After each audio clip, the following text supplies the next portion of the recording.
सरिला 2024 matric परीक्षा शिक्षा वर्ष 2023-24 फेब्रुआरी 20 रु आरंभ होइतिला मैट्रिक परीक्षा।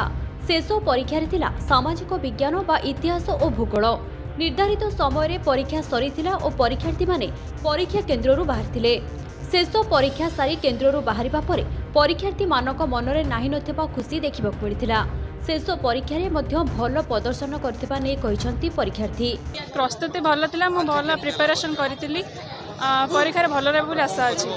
कोन केते परसेंट आपण टोटल एवरेज देबे मार्क 80 रे 90 95 भितर। कष्ट पड़े तो केमिति थिला, बाहर आस्तिला ना भितर थिला एवं किछ कष्ट हैला कि कष्ट सेमति नै माने मैथ टिके हार्ड थिला, आ सब भल थिला। आगो कोन योजना रखिछथि? आगो इंजीनियर जेई मु जोब्राई स्कूल स्टूडेंट।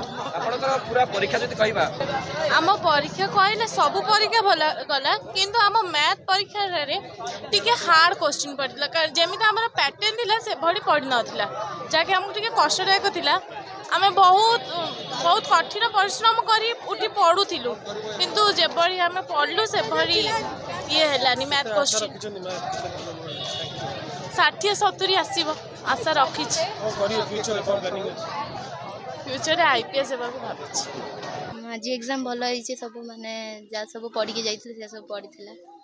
अच्छा, ओवरऑल एग्जाम केमतेला केते परसेंट रहियो बोली आशा रही? 80 पाखापाखि तो जीव, 80 ऊपर जीवार चांस अछि। ओवरऑल एग्जाम केमतेला माने बुझ पानी हम ओवरऑल एग्जाम केमते रही? सब थर भल ही होइছে, मोर सब एग्जाम भल जाइছে और ये भी सब भल जाइছে। इंजीनियरिंग किट मो भाई तो कहते मु किट रे पढ़ी एथि तांको हिसाब रे प्रिपेयर होउछि, से हिसाब रे इंजीनियरिंग पढ़िया पई। सेपटे चलित वर्ष मैट्रिक शेष परीक्षा सुरुखुर रे समाप्त होइछि बोली स्पष्ट करिछि बोर्ड। बोर्ड पक्षरु कहा जाइछि जे शेष परीक्षा रे कोनोसी स्थान रे अनियमितता अभियोग आसी नाही। समस्त 3047 परीक्षा केन्द्र रे शृंखलित भावे परीक्षा समाप्त होइछि। एने सूचना दैछन्ती माध्यमिक शिक्षा परिषद। Bureau report live live Odia.